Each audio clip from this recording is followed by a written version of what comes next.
But like you get to that classic problem where it's like you have the covered woman who doesn't like she doesn't act right. She doesn't act right. You have two women, right? You have one who's covered but she doesn't act right, and you have the one that's not covered but she does, she gives to charity and things. So at the end of the day, the one who is giving charity and not covering herself, she's fulfilling one obligation and she's negating the other one. Right. Whereas the one who covers and gives charity at the same time, that is what a believing woman should be. That is the example of a believing woman. So there's like levels of... Yeah, of course. Okay. Yeah. Just like in the men, there's levels of... There are people who might be having having a long beard, having a long thobe, going to the masjid, but then they'll be doing something completely contradictory to what Allah has commanded. They might be gambling, for example. They might be consuming alcohol, for example. Yes. Yeah, I understand that. But people who sincerely go and pray in the masjid, Allah says in the Quran, "Inna salata tanha anil fahsha'i wal munkar." Yes. So the salah, your prayers, which is your 5 times obligatory prayer. Yeah. If you perform them correctly, then this will prevent you from the fahsha, from the wickedness.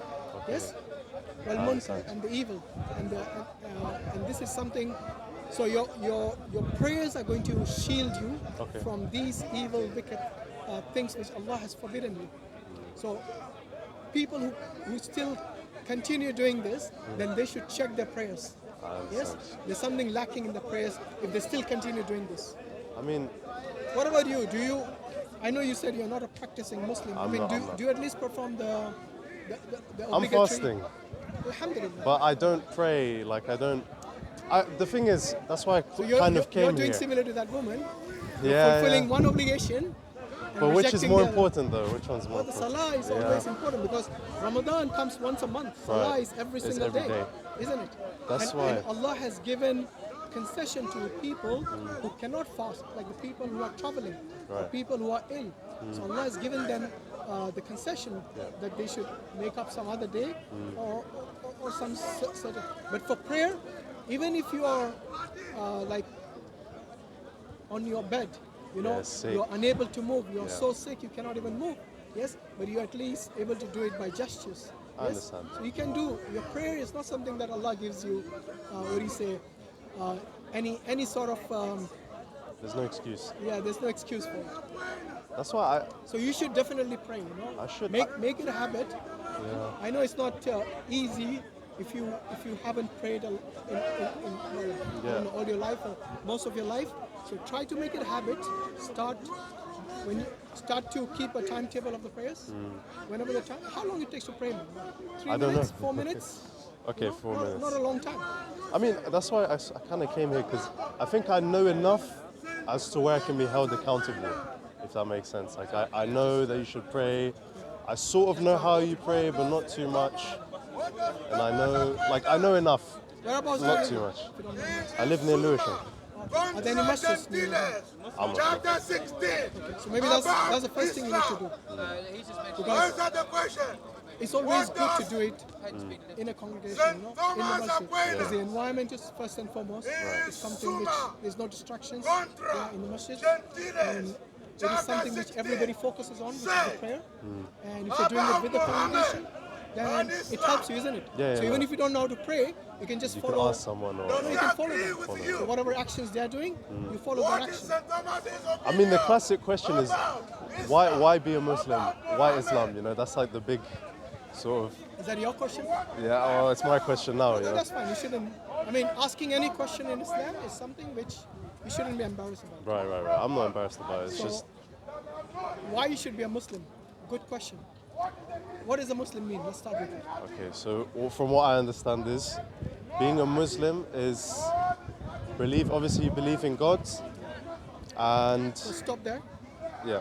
So the first key focus here is God. Right. You believe God exists? In some form, yeah, but I'm not. What do you mean in some form? So let's start with that, because that's more important than you being a Muslim. Okay, let's break it down. In order for you to be a Muslim, you have to first acknowledge God. I mean, I've sort of come to the conclusion that it is one God. It's not multiple gods like how they used to think in the past. You have a God of, hot, cold, light, dark. I think it is one God, but I think this God is I'm taking kind of like a deistic position, if that makes sense, where God is too far away. Why? Because Why do you want to take a deistic position? Because I think- for a deist, God Right. is not something who would actually answer your prayers, look after you. Right. You know, he just lets you. He's just created this Yeah, universe he and just lets you leaves fend it. for yourself. Right. Why would you take such an approach? Because the whole purpose of this interaction with your creator is so he's able to tell you how to attain salvation. Right. Because in a deistic position, how do you get justice, for example? Yeah, there is no. I mean, it's a really like wide question, but that's the jump that I'm really struggling with. Is that it's not really from atheism to Islam. Like it's more deism to Islam. Yeah, If I that makes understand. sense. But what I'm saying is that in deism, how Right. does one attain justice? What How you does have someone, different religions that come up with some code of law, some sort of way of discerning what is right and wrong. Yeah. But that's exactly the key. Right. In deism, you don't have revelation from prophets from Right, God. right. Yeah. So in Islam, especially in Abrahamic faith, Yeah. Abrahamic faith actually is the faith of Abraham. Yeah. You have revelation from God, Right. which comes from God to human beings, and the human beings are told what to do and what not to do. Right, So the do's and the don'ts are mentioned, the halal and the haram, Yeah. the permitted and the forbidden. It's Right. mentioned clearly. I understand If you that. don't know this, in a deistic, worldview, none of this exists. So people will be always subjective in their understanding of good and evil. Right, that's what I've been struggling with. Like maybe the deistic one is more like probable, let's say naturalistically or without keeping like belief in mind. I think it's more probable. So that's why I've been sort of leaning towards that kind of God. And I think Why does it have to be naturalistic? Is it because you believe in only what you see? no. Then why does it have to be As in- naturalistic? Because I believe in supernatural and natural. Right. Why do you not believe in the supernatural? In the sense that there are certain things which are of metaphysical nature, Right. and certain things which are of physical nature. I mean, it's hard to, like, they're definitely possible. Miracles are possible, right? Something can drop on my head I'm right not talking about now. miracles. Supernatural, anything. It's possible, but it's very, very unlikely. I'll give you a hint. I'm Yeah. talking about you. Right. Okay. Okay? There is an element of metaphysical in you. Okay. Do you know what that is? No. Your consciousness. Okay. Okay? Because there's no empirical evidence for consciousness. Yeah. The fact that you're asking me these questions, Yep. your reasoning, your faculty of reasoning, Yeah. all that is attached to what? me. To your consciousness. I understand What that. is consciousness? That you're aware of your environment. Because otherwise you can't even consider yourself a human. If you don't have consciousness, then you're not even a human. This is sort of you kind of remind me. This is what nudged me to Islam. It wasn't really philosophy or like belief or something that happened in my life. It was actually the human consciousness. Exactly. Like we have something that you told me. Like I don't think it can come from anywhere else apart from God or whatever is Absolutely. And not in the only sky. that, most scientists who are agnostic or who are atheists, Yeah. who don't believe in God, they believe in consciousness without empirical evidence. You see what I mean? Yeah, So I they get that, demand but- empirical evidence for God, Yeah. but when it comes to the consciousness, they just accept it. But I was By good. faith. It is by faith, actually. Maybe this is a bit interesting. This is a question that I was trying to get to. How do humans gain the consciousness? Like, They're born with it. okay, how? So it is an intrinsic part of a human being Right. to have conscious. Even I get someone that, I get that. who is extremely disabled, and I mean mentally Yeah. and physically as well. Even they have consciousness, so they are aware. I think even people who are in a coma, Yeah, they have some low level of consciousness, perhaps. Yeah, I get Even though they're referred to as being unconscious, the reason they still keep them alive on certain machines is because they can monitor their. how did? So okay, you need to The clear vital up organs, this concept of the first Adam, the first human being. What about the first one?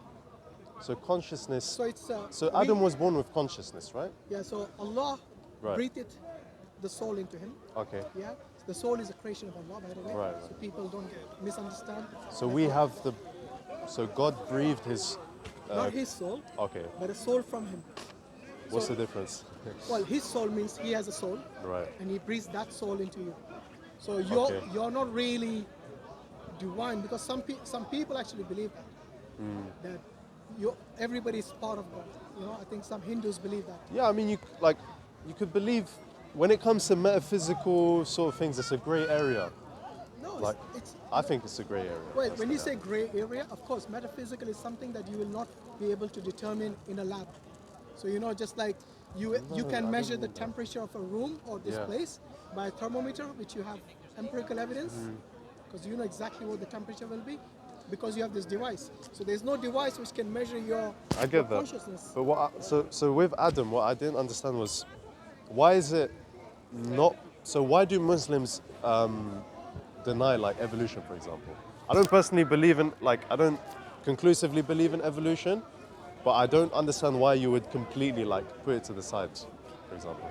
There are difference of opinions when it comes to evolution of animals, for example, Right. Other than humans. So we believe that Adam is a miraculous creation of God. Okay. Yeah, and you don't see anything like a human being. Like Right. you look at the rest of the creation of God. Yep. Like I'm talking about the ones that you can see. The animals, for example, they do not have the faculties of reasoning. They don't have libraries and civilizations and But- what do you say? Like the way we have a system, Yeah. like the way we reason, our thoughts and But articulations. what and is so on. is Adam? So okay. Adam is a creation of Allah, a Right. special creation of Allah, and the Quran says he's created from dust. So Adam is himself, right? Adam has a soul, Yeah, correct? of course, yeah. So why? When he was so created by Allah right. without a soul, then Allah puts the soul. I understand that, but what makes you human? What makes Adam Adam and not just a I told you. bipedal? It's mainly your It's up here, right? it's all comes from your consciousness, your faculty of So- reasoning, your faculty to determine Right. good and bad, for example. Your fitra, you're born with that. So it's Yeah. something which is innate to humans only. Maybe okay. I'll put it in this way. So why is it not possible? So this is how I sort of think of it. Maybe it's not the right way to think of it. You have sort of bipedal things, let's call them people, right? Yeah. But they didn't really have consciousness. They weren't really conscious. Oh, who am I talking about? These bipedal, Neanderthal, bipedal people. Okay. But God kind of struck this thing called Adam, this man, whatever called Adam, with consciousness. And after that, that's what made them human and not just some bipedal, So Neanderthal. humans, like I said, they're distinct from everyone else. Right, but so why is it not possible? Why doesn't that come together with evolution, for example? Like, why can't you have? So, okay, I'll put it in this way. Let's say you have like a great ape, right? Slowly becomes bipedal, but he's not conscious yet, and he will never attain consciousness without this type of God. It's only when God kind of hits him on the head with some sort of consciousness, some sort of soul, that he becomes a human being. That's sort of how I think about it. But obviously, Muslims don't believe in evolution. We can't speculate on what happened back then, but we Right. can only go back based on what the Quran says. Right. Allah says He created Adam with His hands, okay? And He Okay. created him from dust, and then He breathed His soul into him. And this is something which was a process in which Adam was made. And But then you can infer, from dust. What does that mean? Like, for example, say again? dust could mean the whole earth was dust, and slowly you became from dust to a human being through whatever process. No. So there's no such evolution from dust to human beings, even according to the scientists. I don't know where you're getting that from. But We all come from one thing something. is sure. Look, first and foremost, Right. in this case, we really have to understand God. Right, Okay, because ultimately, we're going to die, Right. and we all know this. But if one day we are going to die, then surely we have to understand if there is a life after death. We don't know. We can speculate, as you said, but we don't. No one knows. No, you don't have to speculate. Like I said, as Muslims, we believe in the revelation of Allah. السلام عليكم. And strike Allah. شوفي Is that? شوفي. Oh, you mean what's happening there? You speak Arabic? I don't not much. Sorry, they're recording. Sorry. Okay. I mean, sorry, believe, sorry, speculate. No problem. No problem. Sorry. No. Believe, speculate. What's the? No, there's no What's the difference? speculation. I'll tell you why. Look, if your consciousness is something that you believe is given to you Right. by God or by some divine power, then it is something which is quite significant, isn't it? Yeah, but you still believe it. Like it's. Yeah, but if you're going to believe in your consciousness by faith, not by empirical evidence, Not empirical. Empirical evidence isn't like the ultimate. You know, there's a debate between you have the rationalists and you have the empiricists. yeah, You know, just because something isn't empirically true doesn't mean it's not true at all. exactly. Yeah. So, and I think metaphysical science falls in that. I understand that, but when it comes to truth, yeah, Yeah. you know, the Christian man, I was on the way, it was near Charing Cross. He was explaining how, I think, Jews as well, Jews and Christians, they believe that the Old Testament was actually mythical.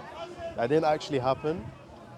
That it was like Moses was all a story to teach you something. And I just want to know like the Muslim view. No, on that. they believe there was a Moses and the miracles of Moses did happen. Right. So this is the Christian and the Jewish and the Muslim belief as well. Okay, yeah. And that's why I said it's an Abrahamic faith, Yeah. which there's a lot of overlap.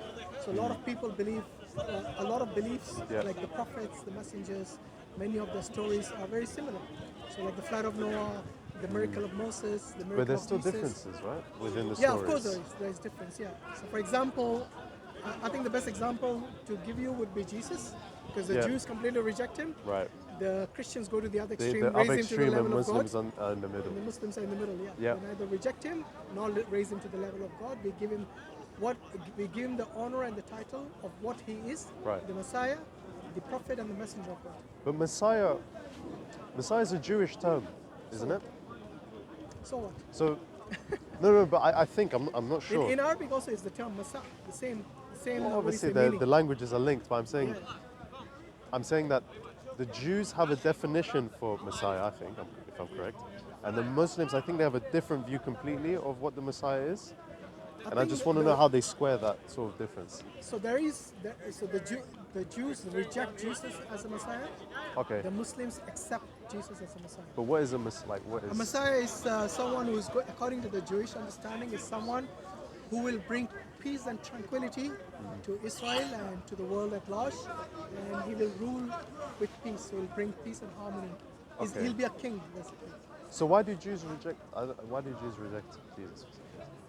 They don't accept him for many reasons. Number one, he didn't have a biological father. Okay. So they said that this is something which is odd for them. They actually slander even Mary. I'm not saying all of them, but many of them do slander her, saying that she had Jesus out of wedlock. And yeah, I mean, quite a few number of reasons. But see, that's what I'm saying. They have a definition for the Messiah. And I assume that he needs to be born from a father, right? If I'm not mistaken. According to them, maybe, I don't know. But So exactly. according So to according Islam, to them, you have two different well, why should we definitions. go based on that definition? So then why should they go based off of your definition? No, we are not telling them to. Obviously, for every religion have their own definition, their own understanding. So- as far as we are concerned, we have to look for the correct, religion, the correct faith, the correct belief. Now, it is up to us in this temporary life we have, 80, 100 years, whatever we're going to live, yes? But then it's going to end one day. So if you're a believer, disbeliever, theist, doesn't matter. One day everyone agrees we're going to die. So then it brings us back to the very first question. Why? Like, Yeah. so So your first question why was, why why a Islam? Muslim? Yeah, why? Why Islam? Okay, Why? Islam is the only religion Okay. which makes sense of our existence. Yes? Okay. So, for example, according to Judaism, they are the chosen people. Everyone else is not. So, Yeah. you need to be born a Jew. You cannot choose to be a Jew. Yes? You need to be born. You in- can convert, I think. I'm not- Yeah, but they won't treat you as the first class Jew. I mean, I'd have to talk to them for that. I don't want, I No, want to you get both can. sides. But for them, the only way you can trace your Jewish tribe is from the father. Right. So, your father has to be a Jew. Okay. When I say Jew, is to be from the Bani Israel. Right. And But what does that like? What does that? so it's something which is only through lineage. You can be a Jew, you can be a Sure. Bani Israel. That's fine. I don't. Why is that fine? If somebody is born like you in Turkey, Yeah. not from Bani Israel, you will never become a Bani Israel. I don't want to become a Ben Israel. Yeah, so I'm telling you about Judaism, why I think it's lacking. And the other thing is, if you look at the Torah, it doesn't give you any specifics about what will happen to you in the afterlife. Yes, there's, But I there's actually don't almost mind like that. a gray area. I don't mind that actually. I can't like personally. I kind of prefer that because it's sort of because the afterlife, like you can't really describe it to human beings. You can give them images, fire, clouds, everything. But I don't know, and I don't really think that these are real things like actual fire, actual clouds, and angels. Why not? I think it's a symbolism. Okay, what if it was? What if it was real? I'll tell you what. Then Let's flip a coin. Right. And say if heads come that you win, Yep. that there is, let's say, no afterlife. Right. Forget about. It's not that there's no afterlife. It's that it's I'm all. saying let's say there's no afterlife. You become dust, you die, and that's it. Okay. Yes. But if the other person wins in the flipping of the coin, It's Pascal's yes, wager. yeah, it's the pastor's wager. Yeah, So yeah, in yeah. that, the one who disbelieves in the afterlife He loses. always loses. Yeah. Yes, because the thing is, look, the one who prepared for it, if there is no afterlife, he's not going to lose anything, is it? Well, he lost. I mean, arguably, what an atheist would say. What did he lose? Well, he lost. Let's say going to the park with his friends, or Going where? To the park. park, or Muslims can go to the park. What are you on about? Okay. Not park. You know That's what I the mean? worst example you can Yeah, I'm trying to keep it PG, but you get what I mean. Like, You mean arguably. You mean a nightclub, alcohol, Yeah, girls, yeah. womanizing, Personally, fornication, I don't- adultery, gambling. Trust Yeah. me, all these are bad things. They're not good for you. I know. I you don't don't need to be an atheist to identify these as vices and evil, wicked things in your life. You know, I haven't actually touched alcohol in my life. Alhamdulillah. I haven't. It's just something that I don't do. Like, I have never So done it. tell me, what will I miss if I? Well, if you the miss a atheist is bit of right? fun. What You will I miss- miss? You think Muslims don't have fun? What are you on about? You're living in the wrong country. I think you can be As a conditioned. Turkish, you should know they have a lot of fun in their country. Yeah, I know. As Muslims. I think you can be conditioned to find certain things fun and certain things not The fun. only thing we are conditioned to is to submit to God, yeah. and everything that God has prohibited to Right. us is something which is bad for you, bad for your family, bad for your community, bad for everyone. But Okay? So what we are losing is nothing basically. In fact, we are gaining a good, moral, upright life. so okay, it's back to the Jewish thing of We are going Symbolism. too many topics. Yeah. okay, back to the symbolism Yeah. thing. Let's get back to God. Let's Okay. identify. Everything else is worthless. Then.